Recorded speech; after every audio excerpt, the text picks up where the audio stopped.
Junie B. Jones and a Little Monkey Business by Barbara Park.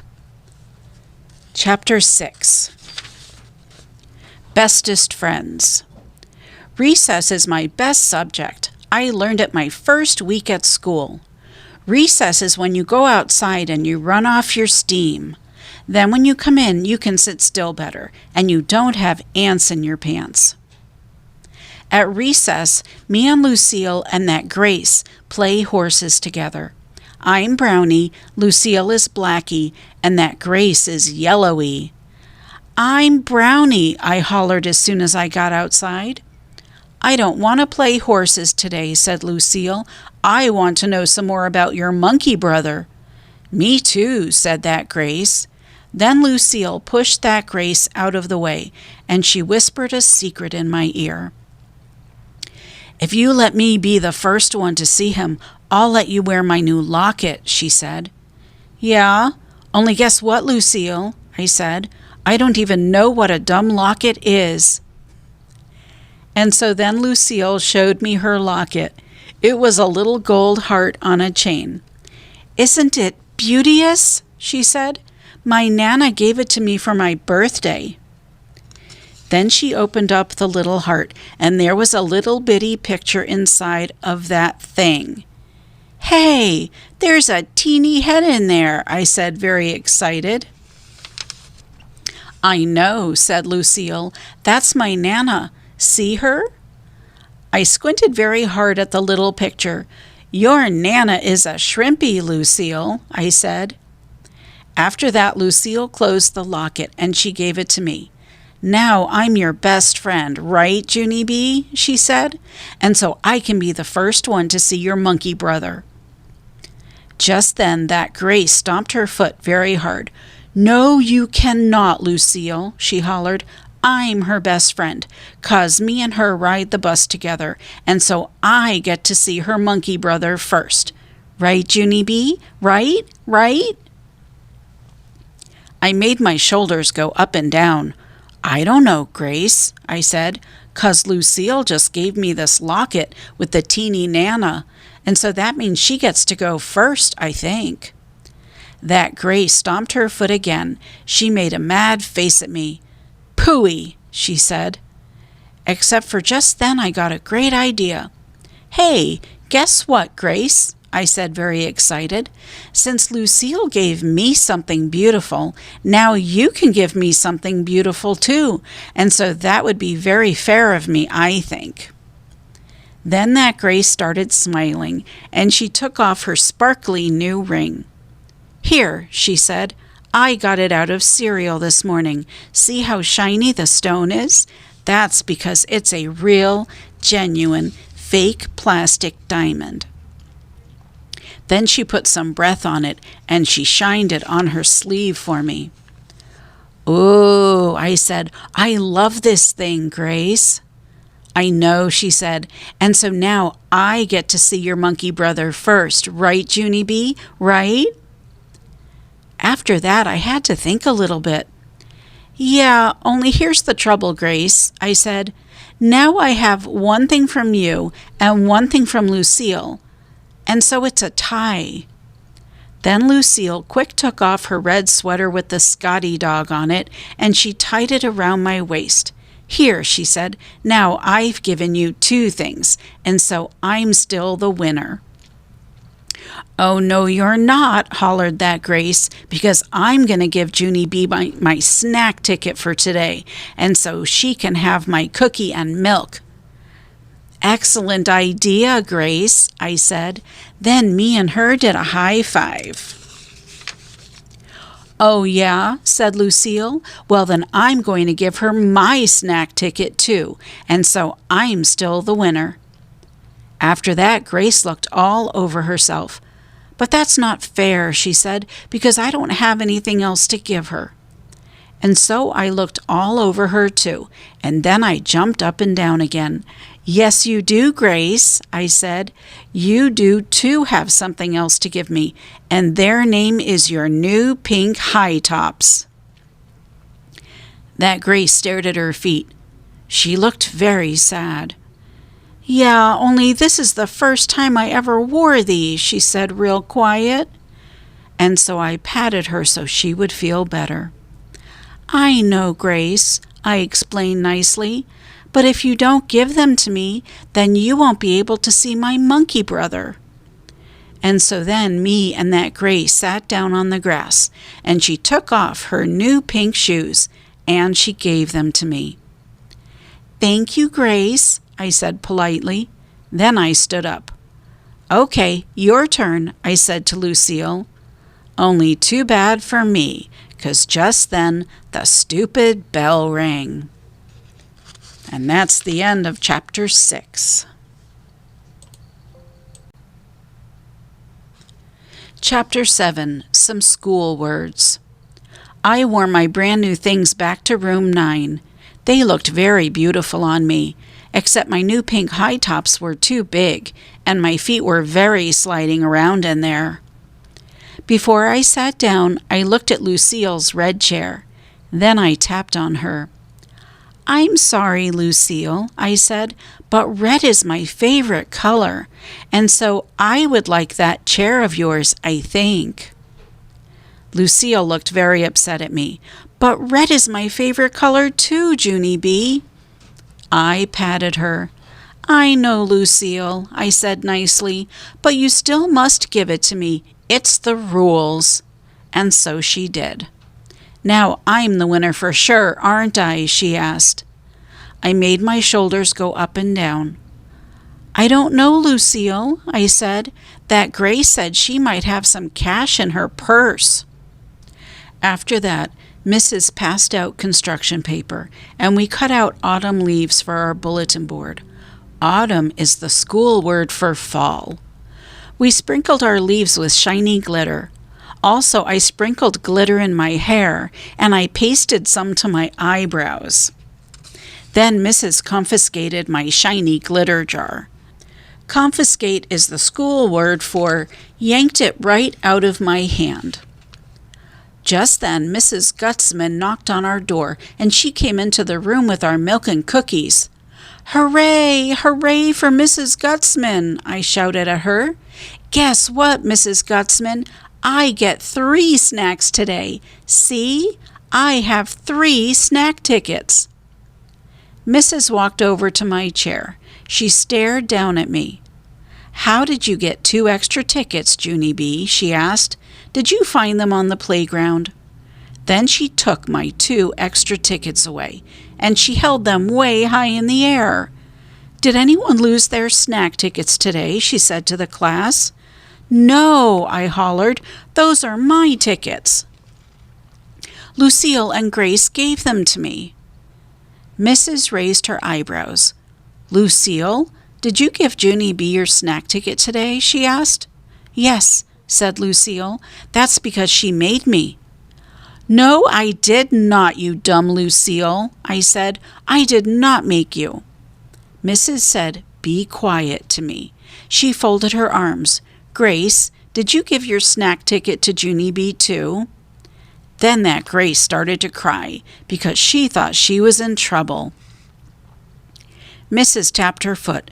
Please come get your snack ticket, Grace, she said.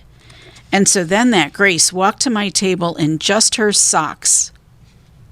And Mrs. made squinty eyes at her feet. Where are your shoes, Grace? She asked. That's when big fat baby Grace started crying very harder, and she pointed at her shoes. Mrs. peeped under my table. Junie B. Jones, she hollered, why are you wearing Grace's shoes? Mrs. sounded dangerous. Because, I said, kind of scared. Because why? Said Mrs. Because it's the rules, I explained. Then Mrs. bended down very close to my ear. What rules? The rules for who gets to be the first one to see my monkey brother, I said. Mrs. rolled her eyes way back in her head. Put your own shoes back on and come with me, young lady, she said. Then me and her walked into the hall together, and she made me tell her what happened on the playground. After that, I had to give Lucille back the locket and the sweater with the Scotty dog on it, and I had to give Grace back the real genuine fake ring from cereal. Then Mrs. wrote a note, and she said for me to take it to the office. The office is where the boss of the school lives. His name is Principal. Yes, but I don't think I would like to go down there today, I said, or else my mother might get mad at me. Mrs. tapped her foot. Then she took hold of my hand. Let's go, young lady. March, she said. March is the school word for pulled me way too fast. And that's the end of chapter 7.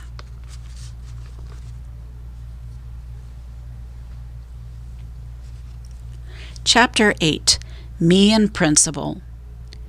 The school office is a scary place. It has loud ringing phones and a typing lady who is a stranger, and a row of chairs where bad kids sit. Mrs. plopped me in a blue one. Wait here, she said. Yeah, only I'm not bad, I whispered just to myself. Then I put my sweater on my head so nobody would see me in the bad kid's chair. After that, I peeked down my long sweater sleeve and I saw Mrs. out of my hand hole. She was knocking on Principal's door. Then she went in there, and my heart felt very pumpy because she was tattletaling on me, I think. After a while, she came out again. Principal came with her. Principal has a baldy head which looks like rubber.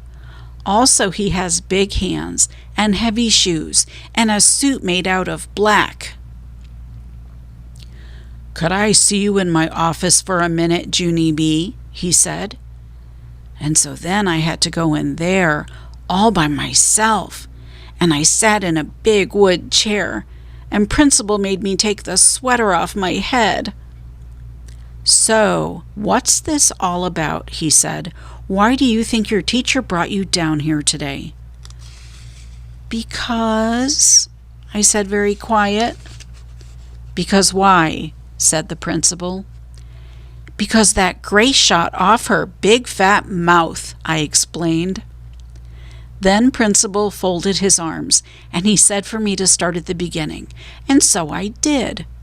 First, I told him about how I spent the night at my grandpa's house.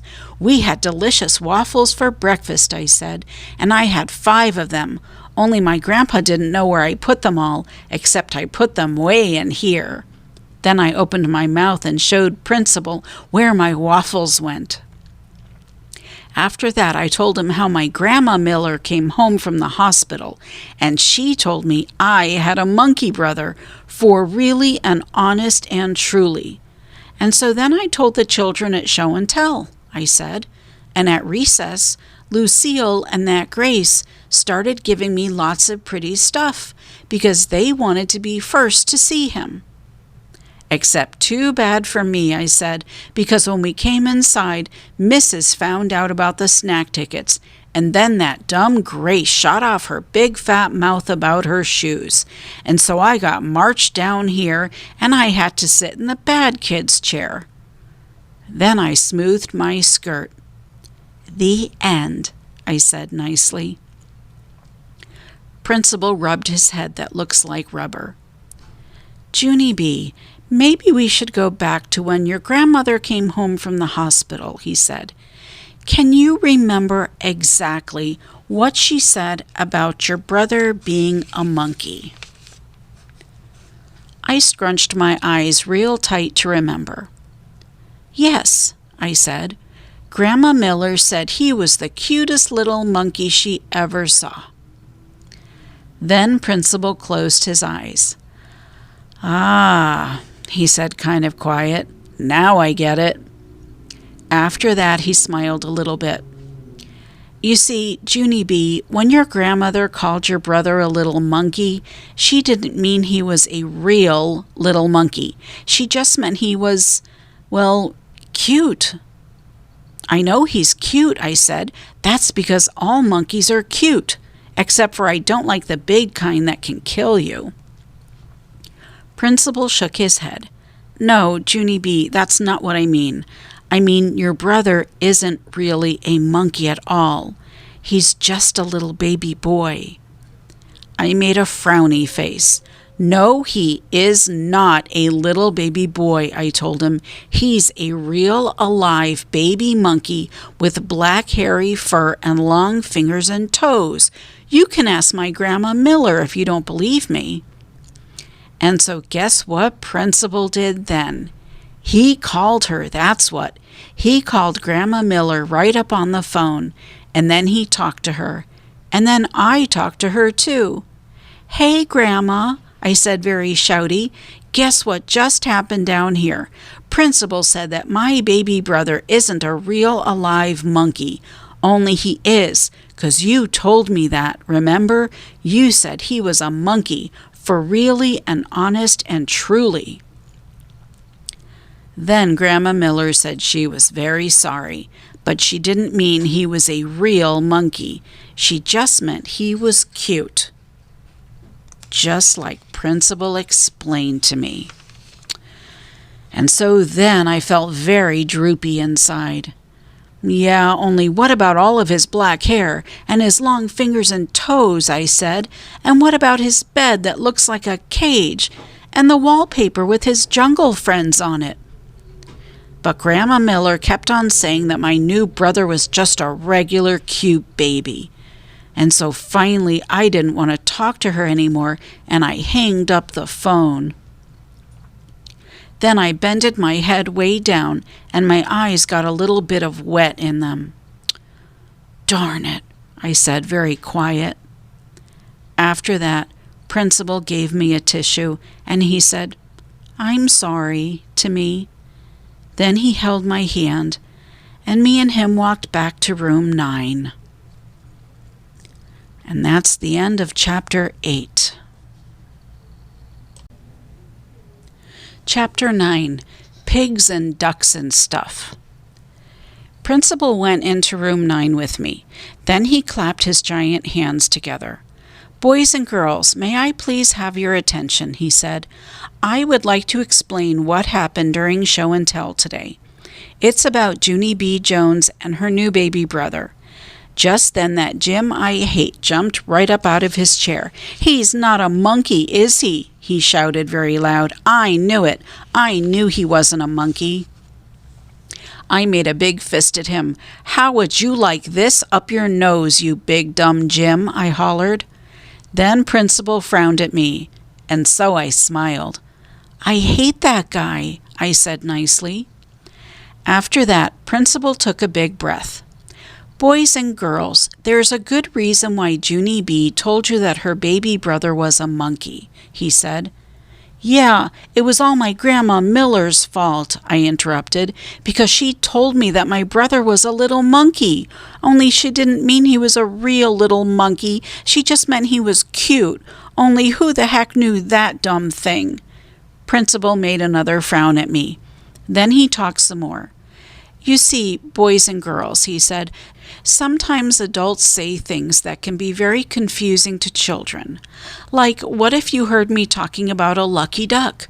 You might think I was talking about a real live duck, but lucky duck just means a lucky person. Right, said Mrs., and when we call someone a busy bee, we don't mean he's a real bee, we just mean he's a hard worker. Hey, I just thought of another one, I said very excited. A dumb bunny isn't a real alive bunny either. It's just a plain old dumb guy. Then my friend Lucille raised her hand. I've got one too, she said. Sometimes my Nana calls my daddy a couch potato. Only he's not a real potato. He's just a lazy bum. Yeah, and I'm not a big pig, said my new boyfriend Ricardo, but my mom says I eat like one. After that, a whole bunch of other kids said they eat like big pigs too. Only a boy named Donald said he eats like a horse, and crybaby William eats like a bird. Just then it was time for the bell to ring, and so me and Principal said bye-bye to each other, and I went to my seat. Then I gave Lucille back her red chair. She was very nice to me. "I'm sorry that your brother isn't a real monkey, Junie B," she said. "Thank you, Lucille," I said. "I'm sorry that your daddy isn't a real potato, too." After that, the bell rang for us to go home, and so me and Lucille and that Grace held hands, and we walked outside together. Only then a very wonderful thing happened, and it's called I Heard My Mother's Voice. Junie B, over here, honey. Daddy and I are over here." Then I looked in the parking lot, and I saw her, and so I run to her speedy quick. And then me and Mother hugged and hugged, because I hadn't seen her for a very whole day. Then my daddy got out of the car, and he had a little yellow blanket in his arms, and guess what was in that thing? My new baby brother. That's what. He was very teeny and pinkish, except his head had a lot of black hair on it. I touched it. It felt like fuzzy. Just then Ricardo walked by, and he saw my teeny brother. "Cool hair," he said. I smiled very big. "I know it, Ricardo," I said, "and guess what else? He doesn't even smell like P.U." After that, I got in the car, and I told Mother about Lucille's locket, and she said maybe I could get a locket too, and I could put my brother's teeny head in there. "Yes, and I would also like some pink high tops, please," I said, very polite. "Maybe," said Mother. "Oh boy," I said, "'cause maybe doesn't mean no, that's why." And so then I lifted up the blanket and I peeped at my baby brother one more time. "So what do you think of him, Junie B?" said Mother. I smiled very big. "I think he's the cutest little monkey I ever saw," I said. Then Mother laughed, and I laughed too. And that's the end of Chapter 9 and the end of our book. Thank you for joining me.